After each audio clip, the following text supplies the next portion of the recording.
राशिद रिन साहब, यहाँ जयदीप साहब ने कहा ब्रिटेन भी कतर से अपने जो मुलाजमीन है उनको हटा रहा है। इसके अलावा हाइफा, नेतन्या, फूला, सिसेरिया में आयरन डोम स्थापित कर रहा है। तो इससे भी मतलब कुल मिला करके ऐसा लग रहा है कि जंग अब जो है वो पूरा प्लान करके और वो जंग इनको करना ही है।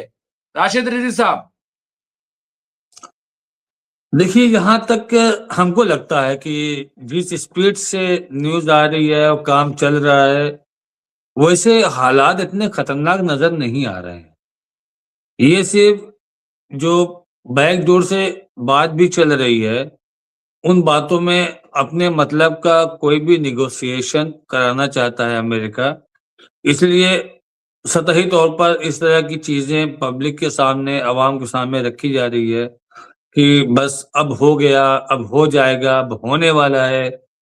तो हम मान जो चीजें हैं, अगर आप ये मान के चलिए कि सुबह 4 बजे से पहले अगर हमला हो जाता है, तो ये मान लीजिए कि हमला हो जाएगा। अगर ये चीज क्रॉस कर जाती है, तो फिर आप ये सोचेगा कि हमला बहुत जल्दी नहीं होगा। अच्छा, जब कोई समा तैयार होता है, तो उसमें बहुत सारी चीजें लोग इधर-उधर की भी डाल देते हैं कि चाय में अगर इलायची डाल देंगे तो अलग स्वाद आ जाएगा, अलग टेस्ट आ जाएगा। मसाला चाय का अलग टेस्ट आ जाएगा। तो हम तो ये देखते हैं कि जिनको पता ही नहीं है, हमने 2 दिन 3 दिन से हम देख रहे हैं कि कुछ मीडिया वाले हैं जिनको ये पता ही नहीं है कि ईरान में तूमान चलता है कि रियाल चलता है। चिल्ला रहे हैं रियाल, रियाल, रियाल, इतने रियाल, इतने रियाल, जबकि वहां की करेंसी तूमान है, रियाल नहीं है। और एक यहाँ के स्कॉलर हैं ईरान में, वो ये दिखा रहे थे कि उन्होंने 3 किलो दूध लिया, आधा किलो उन्होंने कुछ शायद चावल या दाल कुछ लिया, और भी कोई एक आइटम लिया, 3-4 आइटम लिया, तो उसका दिखाया गया इतने लाख रुपया। ये महंगाई देखिए। और जब वो बंदा अपने वीडियो में बोलता है कि इसको हम इतने से डिवाइड कर देते हैं, तो इंडियन 230 रुपया हो रहा है। तो जब हम उस सामान का कैलकुलेशन करते हैं ईरान के मुकाबले, तो वो सामान हमारे यहाँ महंगा है। उतना सामान हम 400 रुपये का लेके आते हैं, जो वहां इस महंगाई के दौर में 230 का मिल रहा है। लेकिन वो लास्ट वाला पार्ट मीडिया ने काट दिया। और वही मीडिया 3 दिन पहले लगातार अपनी डिजिटल प्लेटफॉर्म पे और न्यूज चैनल पे यही चिल्ला रहा था कि खामनाई भागने वाले हैं, 20 लोग जाएंगे, अपने सुरक्षा घेरों को साथ लेके जाएंगे, पूरे परिवार के साथ भाग जाएंगे, छोड़ के ओ आपका रशिया भाग जाएंगे, मॉस्को भाग जाएंगे। वो गाथा गा ही रहा था। तो ऐसे लोग ही एक माहौल क्रिएट करते हैं पब्लिक के नजरिए पे। हम देख रहे थे वेस्टर्न मीडिया की न्यूज। वेस्टर्न मीडिया सी भी ये कह रहा है कि वहां की आवाम उतरी थी वहां की महंगाई के खिलाफ, वहां की बेरोजगारी के खिलाफ। और गवर्नमेंट की ये आदत है, दमनकारी नीति है ईरान की, कि वो आंदोलन को कुचल देती है और बहुत ही बर्बरता पूर्वक कुचलती है। लेकिन किसी भी वेस्टर्न मीडिया ने ये नहीं कहा कि ये देखिए, किसी भी वेस्टर्न मीडिया ने ये नहीं कहा कि इस आंदोलन को किसने उग्र किया है। और जब सरकार ने कड़ाई बरती है, तो उस कड़ाई को बरतने का पीछे का वजह क्या थी? क्या आग लगाई जा रही थी, स्टेशन तोड़े जा रहे थे, बसें तोड़ी जा रही थी, रेलवे स्टेशन में आग लगाई जा रही है, तोड़फोड़ हो रही है, लोगों के घरों में आग लगाई जा रही है। तो इसको तो हम प्रोटेस्ट नहीं कह सकते, ये तो अराजकता थी। तो इस अराजकता को पूरा वेस्टर्न मीडिया छुपा ले गया।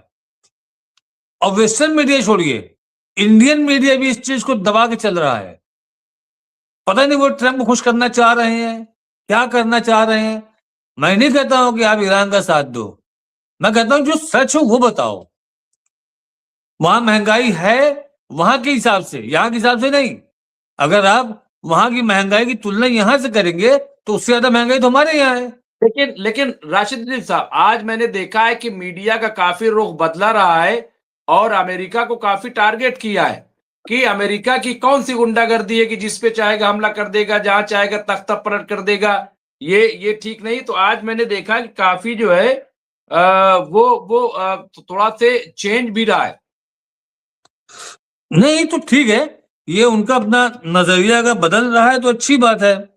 मैं तो ये कहता हूं कि आप गलत तो गलत कहो, सही को सही कहो। और जो ईरान के ऊपर इतनी पाबंदी, कि मैं कोई ईरान का आंख बंद करके अनभक्त नहीं हूं, मैं ईरान का आंख बंद करके समर्थक नहीं हूं। हम ईरान की जो चीजें चल रही हैं उसको अप्रिशिएट करते हैं। अब वो हम अप्रिसिएशन किस बात पे है कि आपने 35 साल 37 साल तो उसके ऊपर पाबंदियां लगा के रखी है। ईरान में वीजा और मास्टर कार्ड नहीं चल सकते, मैस्ट्रो कार्ड नहीं चल सकते। हम यहां से ईरान जाएंगे तो कैश लेके जाएंगे, वरना वहां पर ऑनलाइन ट्रांजेक्शन नहीं कर सकते ईरान में हम। तो आप ये बताइए मुमताज साहब कि पाबंदी इतने सालों से झेलने के बाद वो सरवाइव कर रहा था। आप जब चाहते थे उसके यहाँ घुस के हमला कर देते थे, जब चाहते थे उसके साइंटिस्ट मार देते थे, जब चाहते थे उसके राजनयिक मार देते थे। आपने चाहा तो सुलेमानी जो उनके आर्मी चीफ थे IRGC के, उनको आपने मार दिया। कब तक बर्दाश्त करेगा एक इंसान? कब तक? आपने मजबूर किया उसको हथियार बनाने के लिए। वो टेक्नोलॉजी में उसने काम किया, एजुकेशन पे उसने काम किया, उसके बाद भी वो किसी भी तरीके से अपने आप को सरवाइव करता रहा आपकी पाबंदियों के बावजूद। आप उस पर हमला कर रहे हो। तो हम इस चीज के ऊपर इनको एक्सेप्ट करते हैं हम कि हाँ, ईरान ने अपने आप को मजबूत किया है, ईरान ने अपनी टेक्नोलॉजीज को बढ़ाया है। लेकिन जो ईरान की आवाम है उसके परेशान होने का रीजन सिर्फ और सिर्फ यही है कि जो इतनी पाबंदियों के बाद, आप भाई समझिए कि ईरान की जो जनता है, क्या आपको लगता है कि अमेरिका में उसको बहुत अच्छी नजर से देखा जाता होगा? दुश्मन देश मानते हैं उसको। तो ईरान के लोग कहां जाएंगे? ईरान के लोग क्या करेंगे? आपने उसको एक आतंकी देश घोषित करने की कोशिश कर रहे हो ताकि वहां के लोग बाहर जाकर कमाना चाहें तो न कमा पाए, उनके लिए कोई रास्ता न रहे। आपने कह दिया कि जो अब आपने एक दबाव बनाया जब देखा कि ना हम इनको रोक पाएंगे ना तख्ता पलट कर पाएंगे, तो आपने कहा कि जो भी देश इनके साथ व्यापार करेगा उसके ऊपर मैं 25% टैक्स लगा दूंगा। अरे तुम्हारा टैक्स क्या होता है? आप ये देखिए, उसने चाइना पे भी टैक्स लगाया, टैरिफ, चाइना पे टैरिफ लगाया। चाइना का जो इस बार का रिपोर्ट आई है एक्सपोर्ट करने की, मुमताज भाई, $1.2 ट्रिलियन है, जो कि पिछले बार से 35% ज्यादा है। तो आपके टैरिफ का क्या मतलब है? इसका मतलब कि चाइना पूरी दुनिया में माल बेच रहा है, तुम नहीं लोगे, नहीं लोगे, भाग में जाओ। तो सारे लोगों को, पूरी दुनिया के लोगों को, स्पेशली आपको एशिया की तरफ के लोगों को ये समझ लेना चाहिए कि हम अपनी लगाम, अपना गिरबान किसी ऐसे इंसान को नहीं देंगे जो जब चाहे हमको जलील कर दे। हमारे प्राइम मिनिस्टर भागे भागे उनके पास चले आते, जब देखिए हम दिखा जा रहे हैं। क्या है, ट्रम्प बहुत अच्छे दोस्त हैं। हमने कभी नहीं देखा कि कोई देश दूसरे देश के प्रधानमंत्री की या राष्ट्रपति के चुनाव में जाकर समर्थन कर रहा हो इस तरह से खुल के, मैंने नहीं देखा। लेकिन आपने अपना सब कुछ दांव पे लगा दिया। आपने, मतलब आप, हमारे प्राइम मिनिस्टर ने डोनाल्ड ट्रंप का खुल के सपोर्ट करके कहीं ना कहीं इनडायरेक्ट दुश्मनी ले ली रशिया से और चाइना से, क्योंकि अमेरिका दोनों का दुश्मन है। रिश्ते आपने खराब किए ईरान से भी, जबकि आपका चाबहार इतना बड़ा जो बंदरगाह पे काम चल रहा था, हमारा इतना पैसा लगा है। आपको लगा कि हम डोनाल्ड ट्रंप के छोटे भाई बन जाएंगे, अब पूरी दुनिया में हमारी फुर्रस रहेगी, हमारी मीडिया तो माशाल्लाह। तो हुआ क्या? जलील करता चला गया वो। तो ये भरोसा के लायक नहीं है ये लोग।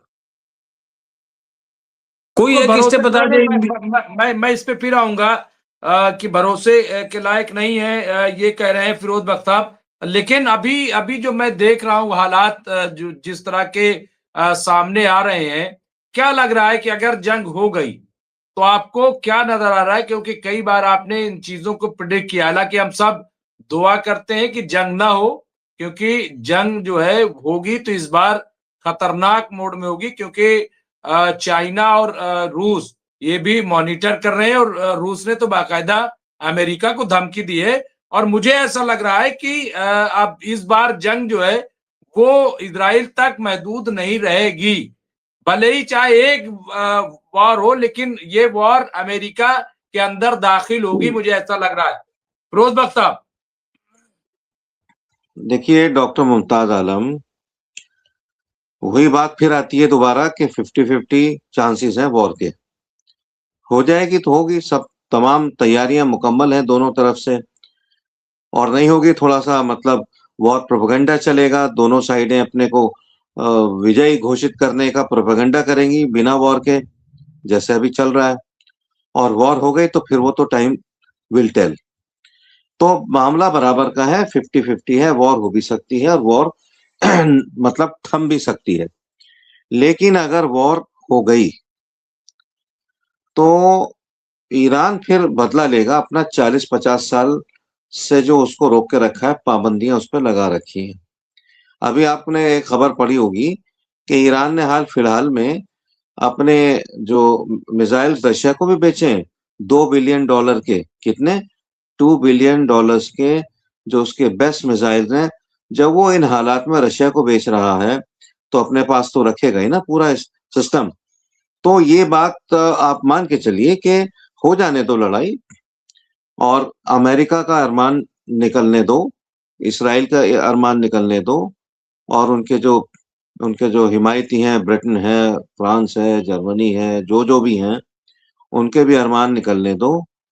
और ईरान फिर ये करेगा कि मेरे ख्याल से मिडल ईस्ट की क्या शक्ल हो, ये वॉर के बाद ही हम कह सकते हैं।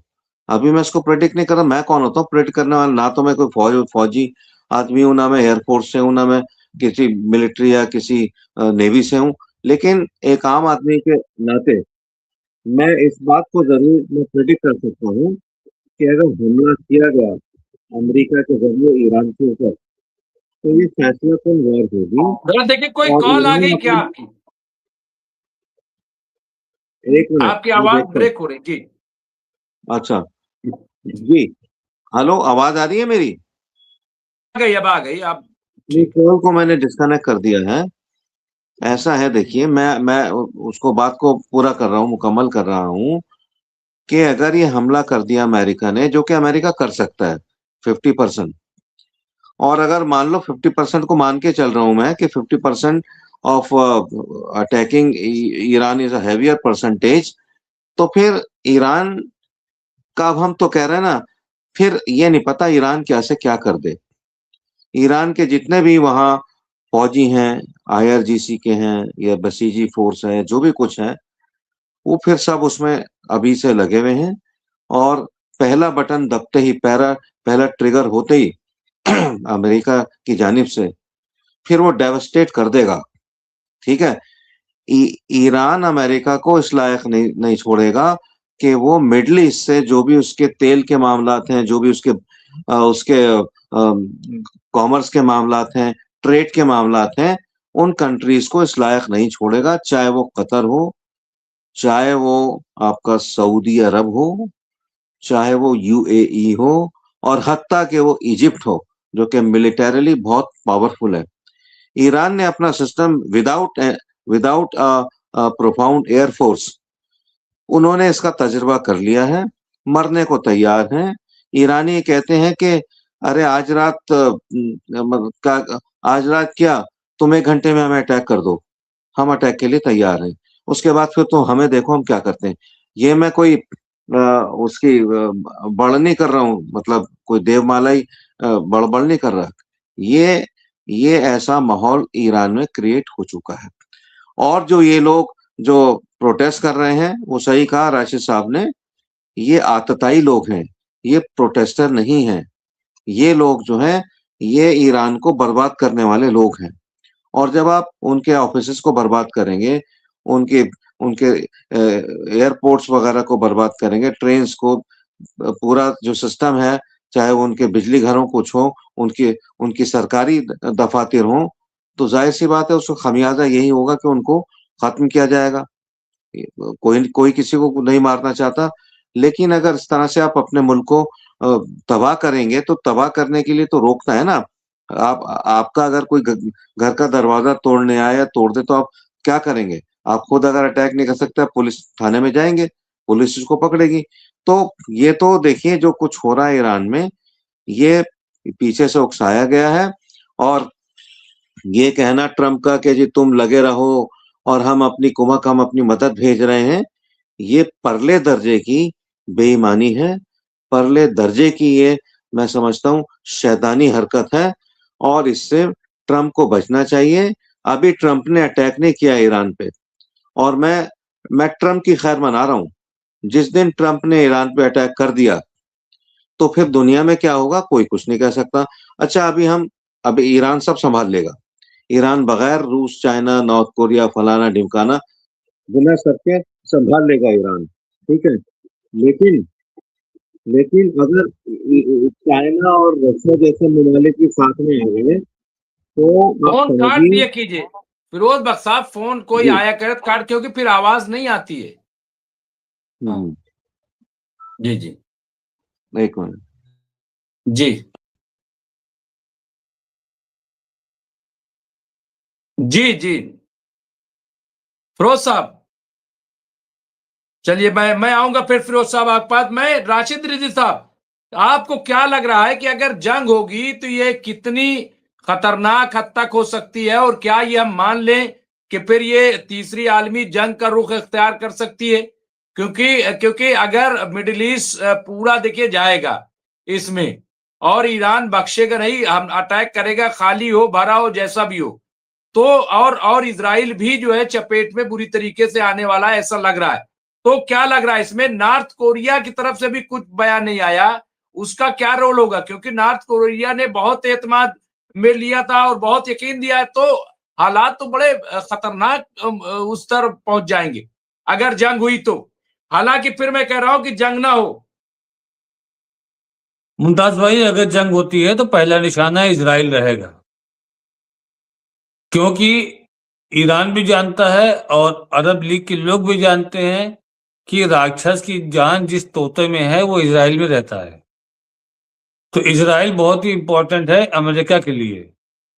अगर इजराइल को इन्होंने डिस्ट्रॉय कर दिया तो आप समझिए कि एशिया और यूरेशिया से अमेरिका का पतन हो जाएगा। पाकिस्तान भले ही उनके खैरात में जी रहा हो, लेकिन पाकिस्तान उनके लिए इतना मजबूत मुल्क नहीं रहेगा, इतना भरोसेमंद मुल्क नहीं रहेगा, क्योंकि पाकिस्तान तो ने अपने आप को कई हिस्सों में बांट रखा है। वो रशिया की भी गुलामी कर लेता है, वो चाइना की भी गुलामी कर लेता है, वो अमेरिका की भी गुलामी कर लेता है। तो उसका ब्रेकफास्ट, लंच और डिनर तीनों देशों से अलग अलग बटा हुआ है। तो इजराइल का खत्म हो जाना, या आप मान के चलिए अमेरिका का इस खित्ते के खत्म हो जाना, और मजबूरी है साथ देने की रशिया की, मजबूरी है सपोर्ट करने की चाइना की। चाइना खुल के अपनी फोर्स नहीं भेजेगा, ये भी आप तय मान लीजिए। चाइना इनकी फाइनेंशियल हेल्प पूरी करेगा, क्योंकि जिस तरीके से अमेरिका ने यूक्रेन को रशिया से लगा के रखा हुआ है, अब वो जानता है कि जितना यूक्रेन से लड़ेगा उतना रशिया कमजोर होगा। तो चाइना भी जानता है कि जितना ईरान से अमेरिका लड़ेगा उतना अमेरिका कमजोर होगा। तो ये आप देखिएगा कि हथियारों से, पैसों से, हर तरीके से, खाली फिजिकली मदद छोड़ करके सारी सपोर्ट, सारी मदद, सारे स्टेटमेंट सब ईरान के फेवर में चाइना का रहेगा। और हम भी चाहते नहीं हो, आप भी चाहते हो, कौन चाहता है कि जंग हो, लेकिन ये जंग जो होगी वो निर्णायक जंग होगी। इस जंग को जो भी जीत के उभरेगा वो इस दुनिया, अगर ईरान सुरखरू होकर निकला तो आप ये समझिए कि फिर ईरान की पहचान फ्रांस, ब्रिटेन, जर्मनी से कमजोर नहीं होगी, जिस तरीके से उसको कमजोर मुल्क समझा जा रहा है। फिर ईरान की तरफ देखने लगेंगे अरब देश के सारे लोग, वो समझेंगे कि ये हमारे सिक्योरिटी के लिए ज्यादा बेहतर आदमी है। जो आज ईरान की तरफ देख नहीं रहे हैं वो ईरान के साथ बैठना पसंद करेंगे। लेकिन हमने बहुत पहले, शायद लास्ट ईयर, आपसे कहा था कि अगर जंग कोई बड़ी हो जाती है, अब जो जंग होगी उसमें बचेगा खाली दो में से एक ही इंसान, या ईरान बचेगा या इजराइल। और आपको क्या लगता है कि सऊदी अरबिया के लिए या कतर के लिए कोई मुश्किल काम है उनके एयरबेस को कंट्रोल करवाना? वो आपकी बात नहीं मान रहे हैं, ठीक है, नहीं माने, आप अपनी आवाम को पीछे से ढील दे दिए, वो सब घुस जाएंगे एयरबेस में। वो सब एयरबेस जो घुस जाएंगे, इनके लोगों को पकड़ के बांध लेंगे, बंधक बना लेंगे। तो आप कहते रहो ईरान से, अमेरिका से मैं क्या करूं? अब अगर 10 लाख अवाम घुस गई है तो मैं क्या करूं? मरवा दूं उनको? बताइए। तो ऐसा नहीं है कि पास एक्सक्यूजेस नहीं है, इनके पास ऑप्शन इनके पास भी हैं, और इन्होंने भी कोई सेकंड ऑप्शन सिलेक्ट करके रखा होगा, ऐसा नहीं है। जब आप वर्ल्ड लेवल की पॉलिटिक्स इतने सालों से कर रहे हो तो आपको पता है गड्ढे कहाँ हैं, कहाँ कहाँ गड्ढे हैं, गड्ढों को कैसे पार करना है। तो मुमताज भाई, नहीं हमको तो सबसे तैयारी है, ज्यादा बिल्कुल बिल्कुल बिल्कुल आप सही कह रहे हैं, तैयारी है फिरोज बख्श साहब।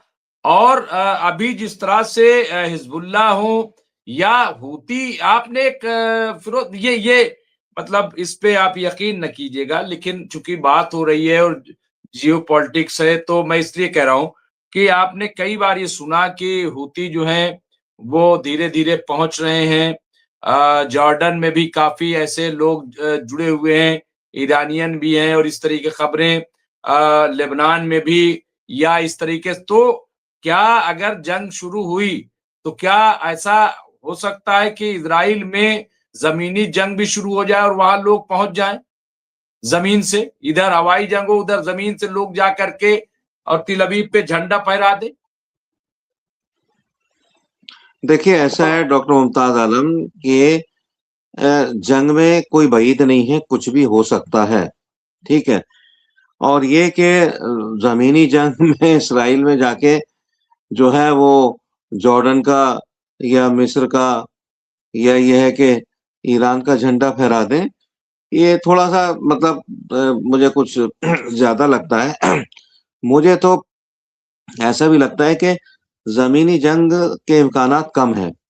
अगर जंग जो भी होती है उसमें जो है ईरान भी जो है जमीनी जंग नहीं करेगा, क्योंकि ईरान की रिसाई के लिए जो बॉर्डर्स हैं उसके भाई ईरान टैंकों की मैं को बात ही उसके नहीं कर रहा हूँ फिरोज बख्श साहब, मैं ईरान की अभी बात आप नहीं बात कर रहा कर रहे हैं अरब, आप बात कर रहे हैं हूँ। अरब मैं कह रहा ममालिक हूँ की, कि आप जब बात पहले जा सकते थे हमास के लोग, तो आज की तारीख में जिस तरह से हिजबुल्लाह बिल्कुल से और ये वो एक एक मैंने बात की, और आपकी बात सही, लेकिन मैं इसीलिए मैंने पहले ही कह दिया था। लेकिन देखिए मतलब ऐसा नहीं है, जिनके लोग मरे हैं वो मरने के लिए तैयार है, याद रखिएगा।